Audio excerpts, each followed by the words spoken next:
여러분 한 주간 동안 편하셨습니까? 귀한 찬양을 인해서 하나님께 영광 되시는 우리 모든 집사님들 감사합니다. 언제 들어도 마음에 평화와 또 안정을 가져다주는 귀한 장면입니다. 오늘은 하나님의 말씀 디모데후서 4장 1절부터 5절까지 있는 6절까지 있는 말씀을 읽겠습니다. 디모데후서 4장 1절부터 6절입니다.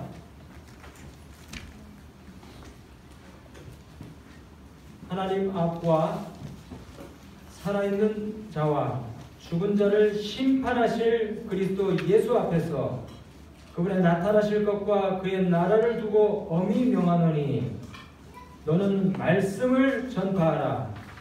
때를 얻든지 못 얻든지 항상 힘쓰라. 범사의 오래 참음과 가르침으로 경책하며 경계하며 권하라. 때가 이르리니 사람이 바른 교훈을 받지 아니하며 귀가 가려워서 자기의 사욕을 좇을 수성을 많이 두고 또 그 귀를 진리에서 돌이켜 허탄한 이야기를 좇으리라. 그러나 너는 모든 일에 근신하여 고난을 받으며 전도인의 일을 하며 내 직무를 다하라. 관제와 같이 벌써 내가 부음이 되었고 나의 떠날 기약이 가까웠도다. 아멘. 한 번은 제가 해변에서 모래찜질을 하다가 일어나려고 그러는데 모래구덩이 바닥에 엄지손가락이 딱 걸려가지고 뭔가 좀 부딪히는데 살짝 아팠어요. 그래서 짜증을 내면서 이제 모래를 이렇게 쓸어가지고 팠더니 거기서 500원짜리가 나오는 겁니다. 그래서 얼른 죽고 돌아서려고 그러는데 또 바닥에 10,000원짜리 지폐 끝이 살짝 보여요. 와, 그래서 이게 웬 떡이냐 하고 또 모래를 막 파가지고 이제 10,000원짜리를 또 허주머니에다 넣고 또 보니까는 여기저기 막 동전이 막 있는 거예요. 그래서 그냥 막 정신없이 주려다가 아차 이거 혼자만 이렇게 하면은 많이 못 죽겠다 싶어가지고 쏜살같이 저희 집사람이 있는 그 텐트 쪽으로 막 달려갔어요.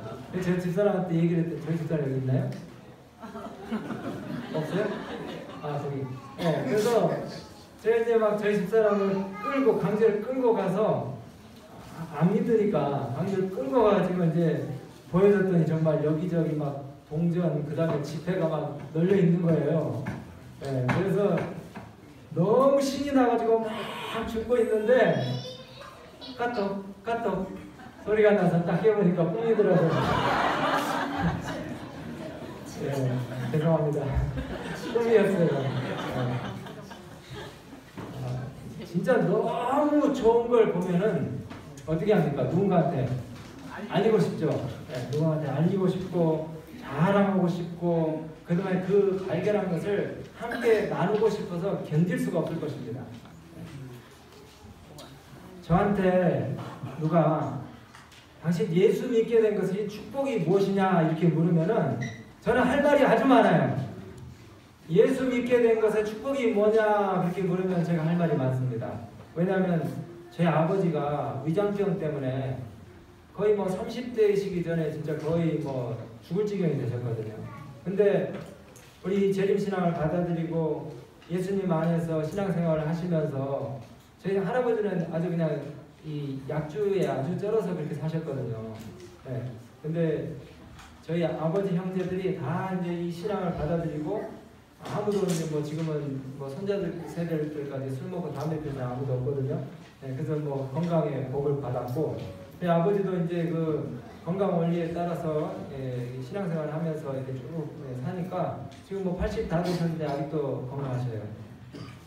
또 뭐 나중에 이제 얘기 드시겠지만 저희 장모님도 당뇨에 걸려가지고 사실은 뭐 발등에 이 생긴 이 뭡니까 이게 괴사가 회복이 안 돼가지고 다리를 잘라야 될 그런 상황이 됐는데 또 우리 신앙 기별을 받아들이시고 건강 원리에 따라서 이렇게 신실하게 사셔가지고 지금 건강하시거든요. 그래서 이제 뭐 아주 쉬운 예로 육신적인 질병에서 우리 가족들이 이 신앙 때문에 덕을 많이 받기 때문에 저는 이 하나님이 계신 것을 또 예수 믿는 것의 축복에 대해서 누구에게든지 자신 있게 얘기할 수가 있습니다. 그리고 이제 또 우리가 신앙하는 것의 축복이 뭐냐 이렇게 얘기하면은 도덕적인 삶, 이성적이고 합리적인 그런 삶을 우리가 살 수가 있어요. 신앙하게 되면. 네. 심지어는 이 세속적인 성공조차도 얻을 수 있는 삶의 그 태도에 관해서 신앙은 우리에게 성경을 통하여 많은 것들을 가르쳐주고 있습니다. 제가 이제 나중에 그 성경에 입각한 그 청교도 정신, 그리고 이 오늘날의 선진국들이 어떻게 해서 기독교적인 그 사상을 가지고 잘 살게 되었는지에 대해서 말씀드릴 기회가 또 있을 것 같아요. 이 잠언 전도서를 읽어보면은 제가 지난주에도 전도서를 앉은 자리에서 이제 속독으로 빨리 읽어보니까 거기 좋은 말씀이 너무너무 많아요. 네. 근면, 성실, 정지, 그 다음에 도덕적인 순결, 겸손, 그리고 기타 이 삶의 우선순위라든가 가치에 대해서 우리가 어떤 그 관점으로 인생을 바라보며 살아야 될지에 대한 교훈들이 무수하게 많이 나와 있습니다. 진짜 뭐 교회 안 다녀도 이 잠언 전도서만 읽고 그 말씀대로만 살아도 이 세상에서 성공하지 않을 수 없게끔 그런 아주 주옥 같은 말씀들이 성경에 다 있어요. 그리고 이제 좀 더 신앙을 우리가 알게 되면 예수님을 알기 전에는 인생의 그 최고의 목표가 뭐였습니까? 돈, 명예, 인기. 근데 이런 것들이 이제 예수님 믿으면서 생애의 목적들이 다 바뀌어가지고 이타적인 삶, 베푸는 삶, 나누는 삶, 나보다는 다른 사람들을 갖다가 좀 더 돌아보는 그런 삶을 통해서 굉장한 그 인생의 보람과 만족과 의미들을 갖다 발견하게 사는 것이 또 하나의 축복인 것입니다. 그리고 이제 좀 더 깊이 또 들어가 보면은 근본적인 우리 인생들이 가지고 있는 그 수수께끼 같은 질문들이 있어요.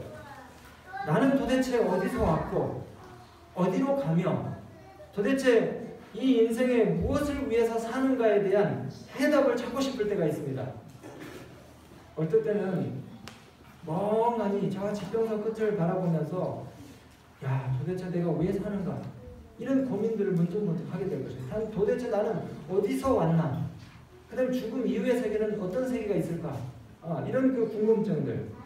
근데 여러분 이런 것에 대한 해답을 우리가 발견하지 못하면요 현세적인 우리의 삶이 당장 막을 내리는 험한 막장 드라마와 같은 그런 보람이 없는 인생이 되고 말 것인데 죽음 이후의 내세가 보장되고 영원이라는 시간의 비밀에 대한 해답을 제공하는 이 신앙을 우리가 갖고 있다는 것 때문에 인생이 더욱더 보람되고 즐거운 것입니다. 여러분 제 얘기 한번 들어보세요. 세상에 고통, 근심, 걱정 없이 사는 사람 있습니까? 없습니까? 어떤 사람은 돈은 많은데 자식이 서글석이에요. 또 어떤 사람은 자식은 효도하는데 몸이 자꾸 아파요. 그리고 어떤 사람은 몸은 또 건강한데 사업이 안 됩니다. 이 얘기를 듣고 보니까는 내 얘기 하는 것 같죠? 네. 그리고 어떤 사람은요 사업도 잘 되고 남편도 진짜 1등 신랑감이고 아픈데도 없는데 이 직장에 가면 진짜 용서할 수 없이 미운 직장 동료가 있어요. 직장 상사가 있어요. 진짜 죽이고 싶어요. 맨날 스트레스 때문에 그 사람만 생각을 하면은 이 정신병이 날 것 같아요. 모든 것을 다 갖추었다고 생각할 때 갑자기 불안한 생각이 듭니다. 이 고요가, 이 평화가 언제 금방 어떻게 깨질지 불안한 생각이 듭니까? 안 듭니까? 이것이 우리 인생입니다. 죽을 때까지 야 이제는 됐다. 이제는 더 이상 바랄 것 없이 이 정도면 충분해 라고 말하지를 못해요. 우리 인생은 계속해서 문제가 터지고 끊이지 않고 고민이 생기며 좀 평안해질만 하면은 이제 병들고 나이 들어 죽을 때가 되는 것입니다. 이런 허무하고 고달픈 인생살이에서 우리 예수님을 진정으로 알고 그분과 깊이 사귀게 되면 일이 잘 안 되어도 마음에 안정을 가질 수 있게 됩니다. 죽음도 두렵지 않게 돼요. 결국 우리가 신앙을 하는 것은 우리 좀 전에 찬양하신 것처럼 마음의 참 평화를 얻기 위해서 하는 거 아닙니까? 마음의 참 평화, 진정한 마음의 안식.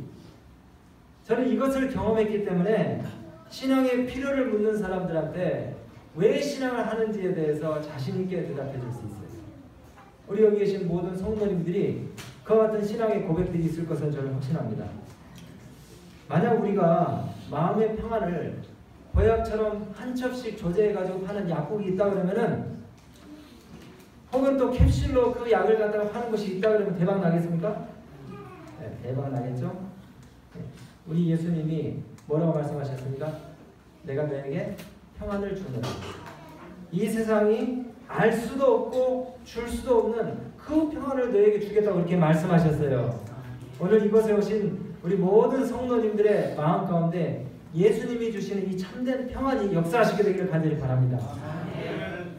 저희 어머니는 시집 와서 처음 시집 식구들을 통해 가지고 신앙을 받아들였어요.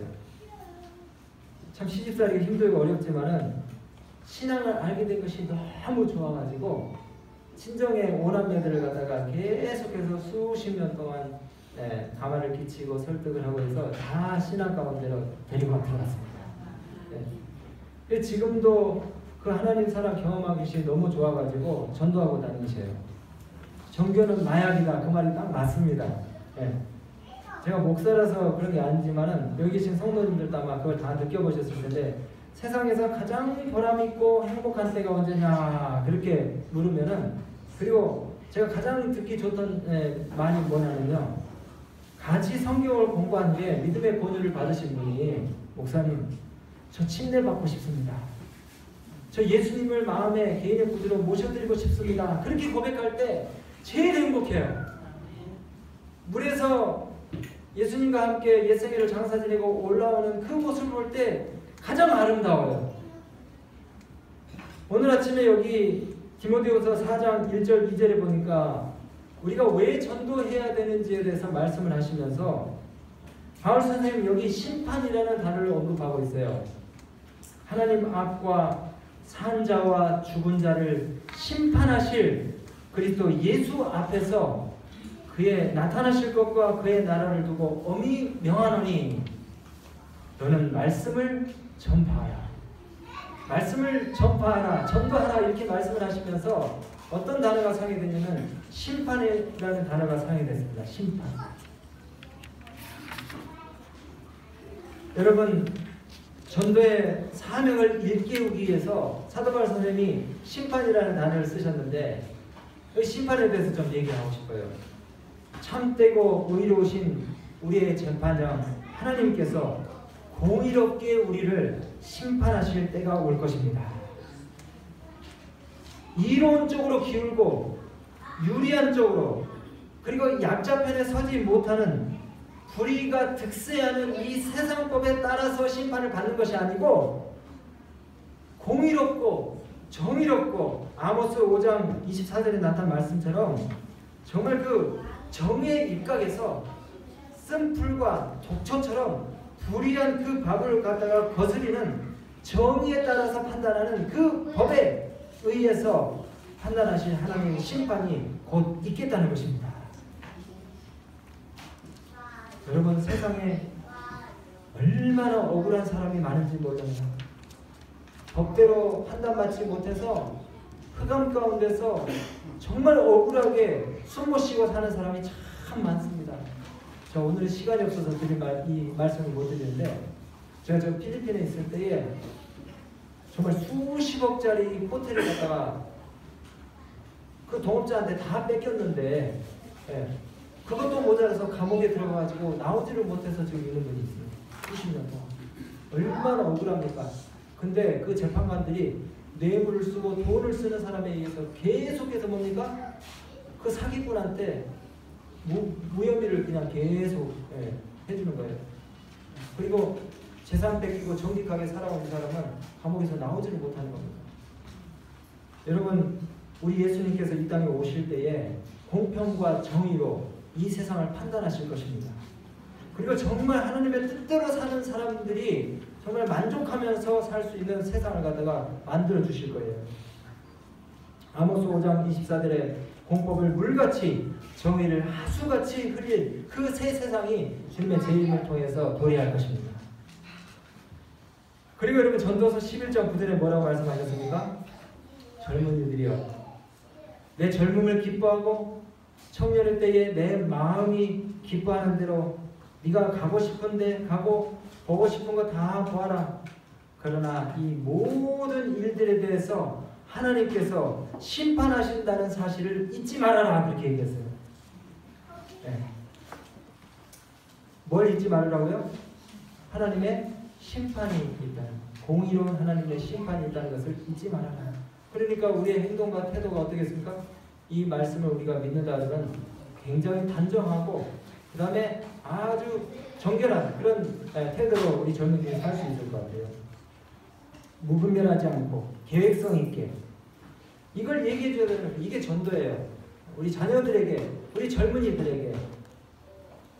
여기 심판에 관한 말씀들이 참 많이 성경에 나옵니다. 일의 결국을 다 들었으니 하나님을 경외하고 그 명령을 지킬지어다. 이것이 사람의 본분이니라. 하나님은 모든 행위와 그 은밀한 것들을 선악간에 심판하시리라. 한 번 죽는 것은 사람에게 정해진 것이고 그 뒤에는 심판이 있느니라. 자유의 율법처럼, 율법으로 심판받을 자처럼 그렇게 말하고 그렇게 행동해라. 이렇게 말씀했어요. 우리 재림교인들은 세천사의 기별을 잘 알고 계시죠? 네, 요한계시록 14장에 너희는 하나님을 두려워하며 그분께 영광을 돌리라. 이는 그분의 심판하실 때가 이르렀기 때문이다. 너희는 하늘과 땅과 바다와 물들의 근원을 만드신 분을 경배하라. 이게 우리가 전도할 때 외치는 기별이에요. 거기에 심판의 기별이 들어가 있는 것입니다. 다시 말씀드리면 심판은 분명히 있을 것이고 그 때가 가까웠다는 것, 말세가 되었다는 것에 대해서 우리가 세상 사람들에게 이야기해 줘야 된다는 것입니다. 디모데 후서 4장에 바울 선생님이 전도인의 직무에 대해서 말씀을 하시면서 심판과 관련돼서 이런 얘기를 하시고 3장에는 또 뭐라고 말씀하시냐면은 이 종말의 때에 심판이 가까워오는 이 때에 세상 사람들의 형편이 어떤지에 대해서 이야기하고 계셔요. 3장 1절에 제가 빨리 읽어드릴까요? 너는 이것을 알라. 말세가 어떤 때냐면요. 말세가 어떤 때냐면 사람들이 자기를 사랑하고 돈을 사랑하고 자긍하며 교만하며 회방하며 부모를 거역하며 감사치 아니하고 거룩지 아니하고 무정하며 원통을 풀지 아니하며 참소하며 절제하지 못하며 사나우며 선한 것을 좋아하지 아니하며 배반하여 팔며 조급하며 자고하며 쾌락 사랑하기를 하나님 사랑함보다 더하며. 딱 맞죠? 이 세상 사람들이 하고 있는 것들이 지금 그대로 여기 다 2000년 전에 바울 선생님 입을 통해서 묘사되었는데 그 예언들이 그대로 이루어지고 있어요. 그러니 이런 세상의 형편들을 볼 때에 예수님 믿도록 우리가 주변에 있는 사람들, 우리의 가족들에게 예수님 소개해야 되겠습니까? 안 되겠습니까? 예수님 소개해야 되겠죠. 부지런히. 바울도 벨릭스 총독 앞에서 전도할 때에 의와 절제와 장차올 심판에 관해서 설교했습니다. 의와 절제와 장차올 심판에 대해서. 자기의 욕심과 쾌락 가운데 방종하는 것이 아니라 절제해야 함을 바울 선생님이 이 벨릭스 총독 앞에 이야기를 하면서 그들의 삶의 마지막 심판이 있을 것을 경고했어요. 바울은 벨릭스 총독 부부에게 어떤 기별, 어떤 메시지가 필요한지에 대해서 정확하게 알고 있었습니다. 이 벨릭스 총독은 돈에 그리고 물질과 재물에 아주 욕심이 많이 있었어요. 그래서 자기 자신들에게 필요한 메시지가 왔지만은 그들의 마음 가운데 타협하고자 하는 생각이 있었기 때문에 바울의 기별을 듣고 결심하지 못했습니다. 결국은 거의 회심할 뻔했지만 그는 결심하지 못했기 때문에 그의 기회를 갖다가 잃어버리고 말았습니다. 바울은 전도에 관해 이야기하면서 하나님 앞과 산자와 죽은 자를 심판하실 그리스도 예수 앞에서 그의 나타나실 것을 엄히 두고 명한다 그랬어요. 그러면서 너는 전도인의 일을 하라고 말씀하셨습니다. 이 디모데후서는 위대한 사도 바울이 이방인들에게 주는 마지막 유언과 같은 편지입니다. 마지막 유언. 그러니까 굉장히 중요한 말씀이죠. 마지막 유언과 같은. 그러면서 이 편지를 그의 아들 영적 아들인 그 디모데와 교회에게 보내면서 이 복음의 부르심에 어떻게 충성해야 될지에서 굉장한 그 열성과 열의를 가지고 강조하고 있는 것입니다. 바울 선생님이 여기 6절에 뭐라고 말씀하셨냐면요. 관제와 같이 벌써 내가 부음이 되었도다 이렇게 얘기를 했어요. 바울 선생님은 지금 유언과 같은 이 말씀을 하면서 자기 인생이 전도자로서의 자기 인생이 이제 얼마 남지 않았다는 것을 의식하고 있습니다. 여러분 관제가 뭔지 아세요? 관제? 그 제사를 드릴 때에 모든 그 제물을 이렇게 드리고 난 다음에 마지막으로 드리는 그 제사인데 드링크 오퍼링, 술과 같은 그 액체로 된 제물을 드리는 제사 행위의 마지막 행위입니다. 제사 예식의 마지막 행위예요. 이 말은 바울 선생님의 자신의 그 복음 전도자의 사명이 이제 거의 마지막에 이르렀다는 사실을 또 암시하고 있어요. 제들을 붓는 그 행위, 희생제사의 마지막 의식으로서 바울 선생님 자신의 희생적 순교가 이제 얼마 남지 않았다는 사실을 갖다가 암시하고 있는 것입니다. 자기의 죽음이 임박했다는 사실을 예견하고 있는 것이에요. 그러면서 바울 선생님은 뭐라고 하냐면은 벌써 이 표현을 썼다. 벌써. 여러분 우리의 인생이 이 부질없는 인생이 눈 깜짝할 사이에 지나간다는 사실을 기억하게 되시기 바랍니다. 50대는 50km로 가고요. 60대는 60km로 70대는 70km로 간답니다. 얼마 남지 않았어요. 우리가 그렇게 집착하고 붙드는 것들이 정말 부질없는 것들이라는 사실을 여러분이 금세 아시게 될 겁니다. 여기 연세가 드신 우리 어르신들 대답 좀 해보세요. 인생이 금방 갔습니까? 안 갔습니까? 이제 아쉬워서 붙잡고도 싶어도 붙잡을 수가 없는 것이 인생입니다. 우리 자녀들을 위해서 우리 손자들을 위해서 그들의 구원을 위해서 기도를 많이 하셔야 되겠습니다. 아시겠죠? 그들의 구원을 위해서 우리 어머님들이 능력이 있어요. 그 기도를 많이 하셔야 되겠어요. 정말 영혼들을 바른 길로 인도하는 자는 영원토록 빛나는 별과 같다고 그렇게 다니엘서에 말씀하고 있는 것입니다. 우리는 말씀을 전파해야 합니다.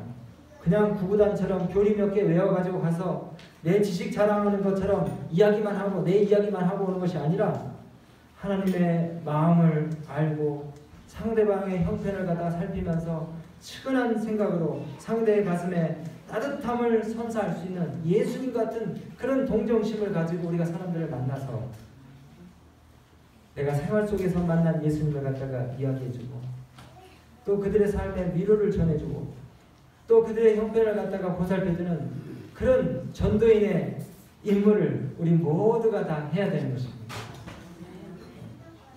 여러분 그렇게 하시면요 여러분 인생이 정말 행복하고 보람되어질 것이에요.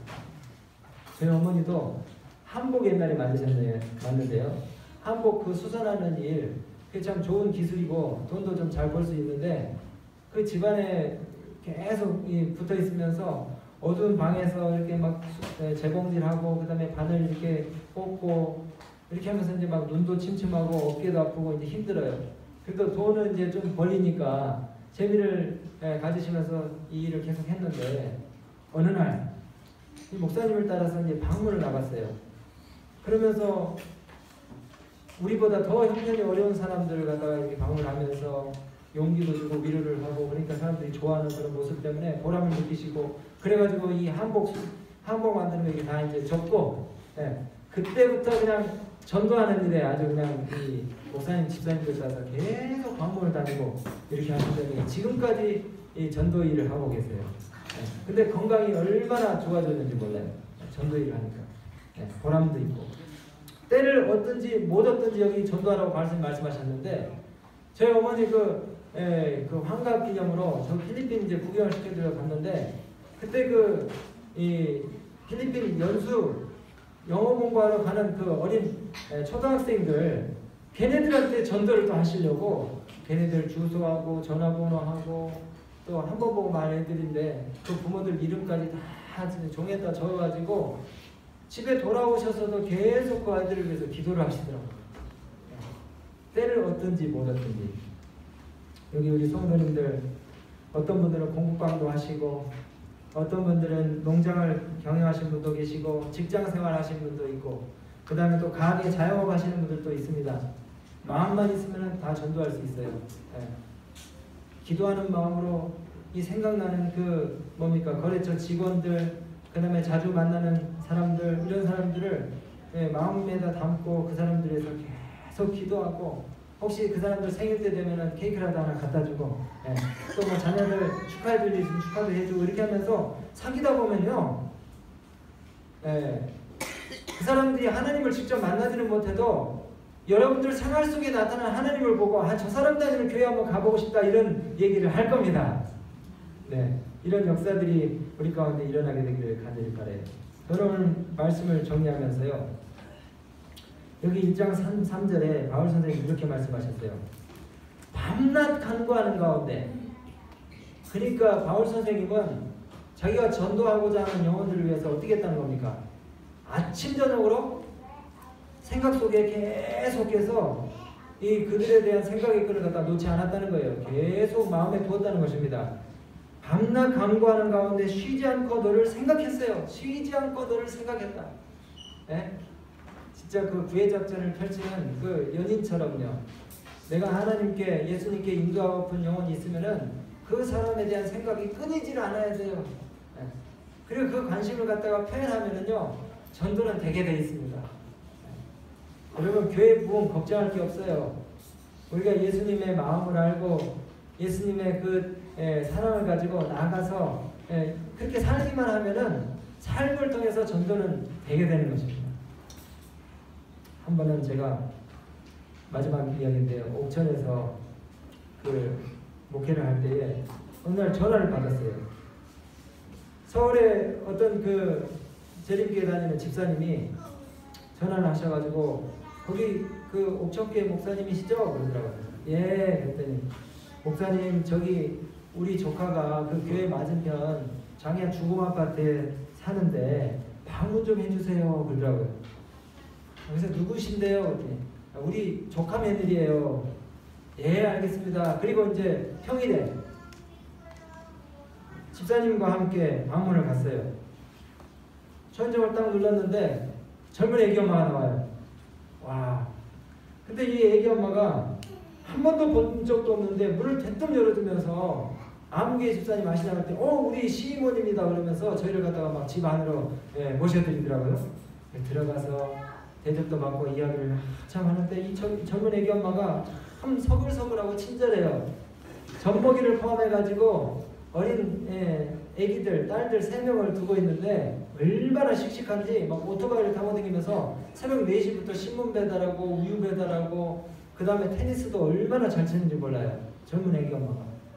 근데 이 씩씩한 애기 엄마가 저희가 그렇게 한 2-3번 그 집사님의 전화를 받고 방문을 갔는데 당장 교회를 나오겠다는 거예요. 그래서 방문 그냥 2번, 3번밖에 안 갔는데 이 애기 엄마가 딸들 3명을 갖다 업고 그 다음에 양손에 잡고 교회를 나오는데 얼마나 기쁜지 몰라요. 행복하고. 네. 그래서 이제 교회 와서도 막 설거지도 하고 교회 생활에 잘 동화가 되더라고요. 알고 봤더니 그 시이모님이 서울에서 이제 이 중남교회 다니는데 자기 친조카가 아닌데 이제 자기 조카 부인이니까 그 조카 며느리죠. 자기 조카 며느리를 전도하기 위해서 이미 수년 동안 기도를 했더라고요. 그러니까 수년 동안 기도를 하면서 만날 때마다 그 가족 행사 있을 때마다 이 조카 며느리한테 안아주기도 하고 그 다음에 격려도 해주고 엄청난 사랑을 퍼부어주는 것이에요. 그러면서 이제 뭐 생일 때는 무슨 소포도 보내주고 그리고 이제 저한테 전화를 할 때쯤 돼가지고 이 조카 며느리한테 이 조카 며느리의 이름이 새겨진 이 성경하고 찬미가를 갖다가 벌써 소포로 보냈더라고요. 네. 그래가지고 그 조카 며느리한테 교회 나가라는 소리는 이제 한 번도 안 하고 계속 그런 좋은 감언을 끼쳐주다가 저한테 이제 방문을 가라 그래가지고 갔더니 그렇게 좋은 반응을 보이더라고요. 그래가지고 이 시이모님의 따뜻한 사랑 때문에 조카 며느리가 거부감 없이 우리 교회를 이제 나오게 된 것입니다. 침례도 받고. 전도는요 지역이나 시간의 한계를 뛰어넘어서 우리가 할 수가 있습니다. 요즘 같은 시대는 더 그래요. 카카오톡, 페이스북 이런 것들 막 발전했잖아요. 밴드. 이 인터넷 매체를 통해서 우리가 얼마든지 전도를 할 수가 있어요. 내가 마음만 있으면 예수님의 사랑을 깨닫기만 하면은 정말 아파트가 3중 4중 철통으로 보완이 되고 잠겨 있어도 뚫고 들어갈 수가 있는 것이에요. 전화가 있습니다. 인터넷이 있어요. 여기 제가 아까 패밀리 체인이라고 하는 이 유인물을 소개를 하면서 연합회적으로 이제 우리 멀리 있는 가족들, 친척들, 자녀들을 갖다가 전도할 수 있는 방법을 소개를 해드렸는데, 여러분들이 한 주간 동안 돌아가셔서 기도하는 마음으로 내가 전도할 수 있는 우리 지역에 살지 않는 내 친척과 이웃이 누가 있는지 한번 좀 상상을 하시고 기도하는 마음으로 이 명단을 갖다가 쭉 채워가지고 다음 주에 가지고 오시게 되길 바랍니다. 그리고 그분들을 위해서 기도를 하면서 이제 여러분들이 그렇게 이 명단을 작성해 오시면은 또 다른 지역에 있는 우리 교인들이 선거 지역에 살고 있는 우리가 알지 못하는 그분들의 친척 이웃들을 이 명단과 주소를 우리한테 줄 겁니다. 그럼 우리가 또 그분들도 방문을 갈 거예요. 그렇게 해서 우리가 전국적으로 또 전 세계적으로 이 복음 사업을 우리가 협력해 가지고 우리가 할 수가 있는 것입니다. 저는 말씀 마치면서 여러분, 이 전도는요 우리 자신의 재치나 재간이나 그 다음에 기술이나 설득으로 하는 것이 절대 아닙니다. 하나님의 성령께서 우리 각자의 마음 가운데 역사하셔서 정말 영혼을 사랑하고자 하는 그런 뜨거운 마음을 주셔야지 이 전도가 되는 것입니다. 여러분, 시에는 생명이 있고 땅에는 능력이 있습니다. 그러나 무한하신 능력이 밤낮으로 역사하지 아니하면 이 씨는 아무런 수확도 내지를 못해요. 바싹 마른 이 땅에 수분을 주기 위해서 비를 내리게 하시는 분이 누구십니까? 하늘에 계신 우리 아버지신 것이에요. 태양의 온기를 제공하시는 분도 누구십니까? 우리 하나님 아버지신 것입니다. 땅에 묻힌 씨에 전기가 전달되도록 하시는 분도 하나님이신 것이에요. 여러분, 전도하기 전에 하나님을 먼저 만나시는 경험하시고 하나님의 사랑을 뜨겁게 경험하시게 되길 바랍니다. 그 사랑이 여러분들의 마음 가운데 있을 때에 불덩이 같은 여러분들의 그 신앙의 열정이 사람들에게 전달이 돼서 예수님을 믿고 싶다고 하는 그런 사람들 여기저기서 속속들이 나올 거라고 저는 확신합니다. 하나님의 축복이 우리 모든 성도님들과 함께 이 한 주간 동안 넘치도록 함께 하시기를 간절히 바라고, 여러분들의 가마를 통해서 예수님을 믿고자 하는 그런 마음의 표현들을 하는 많은 분들이 나타나시게 되기를 간절히 바라면서 말씀 마치겠습니다.